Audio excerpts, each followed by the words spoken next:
मई 2026 internet पर एक ऐसी पार्टी का जन्म हुआ जिसका चुनाव चिन्ह कोई शेर या कमल नहीं बल्कि एक छोटा सा कॉकरोच था। शुरुआत में सबको लगा कि यह सिर्फ एक मीम पेज है। लोगों ने हंसा और स्क्रॉल कर दिया, लेकिन महज 20 दिनों के भीतर इसी मजाक ने दिल्ली की सड़कों पर वो सैलाब ला दिया जिसने शिक्षा मंत्री से लेकर पुलिस तक के होश उड़ा दिए। आखिर एक मीम पेज देश के सबसे बड़े स्टूडेंट मूवमेंट का चेहरा कैसे बन गया, और सुप्रीम कोर्ट की वो कौन सी कमेंट थी जिसने युवाओं के सेल्फ रिस्पेक्ट को चोट पहुंचाई। चलिए जानते हैं आज के इस वीडियो में। कहानी शुरू होती है 15 मई 2026 को। सुप्रीम कोर्ट में सोशल मीडिया एक्टिविज्म को लेकर एक हियरिंग चल रही थी।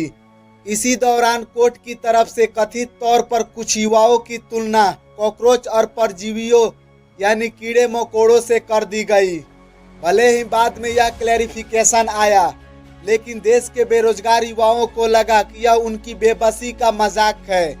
इसी गुस्से को सही डायरेक्शन और एक कड़क सटायर का रूप दिया पॉलिटिकल स्ट्रेटजिस्ट अभिजीत दीपके ने।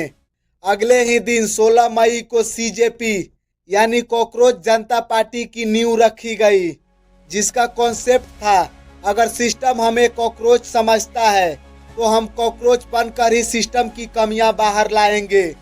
देखते ही देखते इस पेज के फॉलोअर्स लाखों में पहुंच गए। इस डिजिटल गुस्से को सबसे बड़ा टर्निंग पॉइंट तब मिला जब नीट यूजी, सीयूईटी और सीबीएसई जैसी परीक्षाओं में पेपर लीक और ग्रेस मार्क्स के घोटाले सामने आए। सालों साल तैयारी करने वाले छात्रों का फ्यूचर जब दांव पर लगा तो ये कॉकरोच पार्टी ग्राउंड पर उतर आई। अब यह सिर्फ एक मीम पेज नहीं बल्कि न्याय मांगने वाले लाखों छात्रों की आवाज बन चुका था। सीजेपी ने सरकार के सामने 3 साफ मांगे रखी: एजुकेशन मिनिस्टर का इस्तीफा, सुप्रीम कोर्ट की निगरानी में पेपर लीक की निष्पक्ष इंक्वायरी एंड पूरे एग्जाम सिस्टम में ट्रांसपेरेंसी। और फिर आया आज का दिन। सुबह से ही दिल्ली का जंतर मंतर युवाओं के जोश से उबल रहा था। अमेरिका से सीधे दिल्ली पहुंचे अभिजीत दीप के हाथ में संविधान की कॉपी लिए प्रोटेस्ट में शामिल हुए।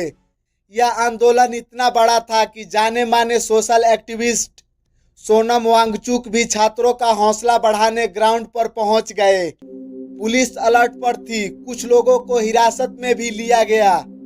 सीजेपी का यह सफर साबित करता है कि आज का युवा सोशल मीडिया का इस्तेमाल सिर्फ रील्स स्क्रॉल करने के लिए नहीं बल्कि अकाउंटेबिलिटी तय करने के लिए भी कर सकता है। एक अपमानजनक शब्द से शुरू हुआ यह डिजिटल कैंपेन आज सत्ता की कुर्सी को हिलाने का दम रखता है। इस आंदोलन पर आपकी क्या राय है? क्या देश के एजुकेशन सिस्टम में बड़े बदलाव की जरूरत है